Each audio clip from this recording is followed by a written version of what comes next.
Adjournment motion. Mr. Ahmed Kundi MPA to please move his adjournment motion number 2 in the House. Mr. Ahmed Kundi MPA please. ملک کی کارروائی روک کر صوبے میں امن و امان کی ابتر صورتحال پر بحث کی اجازت دی جائے.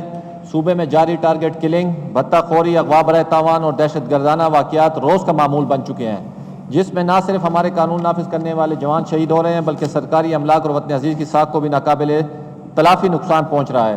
اس کے علاوہ ملک کے خداداد خصوصاً خیبر پختونخوا میں لاقانونیت روز بروز بڑھ رہی ہے اور لوگوں نے اپنی طرف سے سزا و جزا دینے کا جو عمل شروع کر دیا ہے، جس کی زندہ ثبوت گزشتہ دنوں مدین سوات میں پیش ہونے والے واقعہ ہے.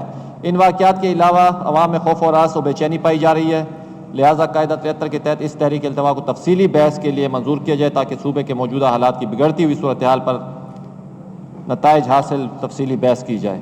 جناب اسپیکر، یہ تھوڑا سا میں گزارش کرتا چلوں، اس دن بھی آپ نے ہمارے حکومتی ارکان کافی مفصل باتیں کر رہے تھے. لیاقت بھائی بیٹھے ہوئے ہیں، سوات کے حوالے سے تھا، دیر کے حوالے سے تھا، عدنان صاحب بنو کے حوالے سے کنسرن رکھتے ہیں. ابھی کرم میں جو دوسرا دن ہے، تقریباً کوئی 40 کم و بیش لوگ شہید ہو چکے ہیں.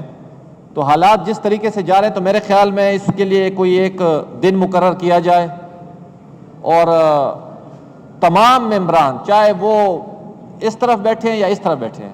اس دن ہمارے آصف صاحب بیٹھے ہوئے ہیں، وہ وزیرستان کی بات کر رہے تھے، تو میرے خیال میں ہم سے زیادہ آپ لوگوں کا کنسرن بھی ہے. تو اس میں تمام ہم بیٹھ کے کلیکٹیولی ایک دن مقرر کر لیں اور یہاں پہ بیٹھ کے اس لا اینڈ آرڈر کے اوپر ہم، اور میری گزارش یہ ہوگی جس دن یہ بحث ہو آپ اسپیشلی سیکرٹری انٹیریئر کو اور آئی جی صاحب کو لازمی بلائیں تاکہ جو باتیں یہاں پہ ہوں وہ ریکارڈ کا حصہ بنے اور ہم وے فارورڈ کی طرف جائیں. اور ابھی بھی ہمیں خوشی ہے جس طرح چیف منسٹر صاحب بنو گئے، تمام پولیٹیکل پارٹیاں وہاں پہ بیٹھ کے انہوں نے ان کو چارٹر آف ڈیمانڈ دی اور انہوں نے من اس کو تسلیم کیا. تو میرے خیال میں اس سے اہم وقت یا اس سے موضوع وقت اور نہیں ہو سکتا. اسی ویک آپ سیشن کے دوران اس بحث کے لیے ڈیٹ رکھ دیں تاکہ ہم تیاری کر کے آئیں اور وے فارورڈ بتائیں جو کیا وے فارورڈ ہو سکتا ہے اس خیبر پختونخوا کو اس قتل و غارت سے بچانے کے لیے. شکریہ.